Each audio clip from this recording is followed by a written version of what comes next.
we have a constitution. Constitutional provisions are clear. We know what the constitution says.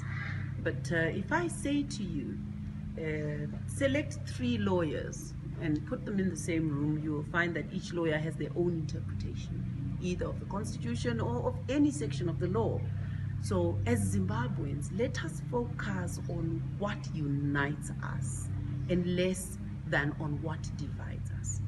We as the Zimbabwe Electoral Commission have been mandated to conduct all electoral processes in Zimbabwe, and I would like to reassure Zimbabweans, we do not do electoral processes in order to benefit individuals or to benefit certain organizations. We conduct electoral processes in order to benefit our country, Zimbabwe. This is an election year, and we would like to go to elections in a peaceful environment, in a non-toxic environment.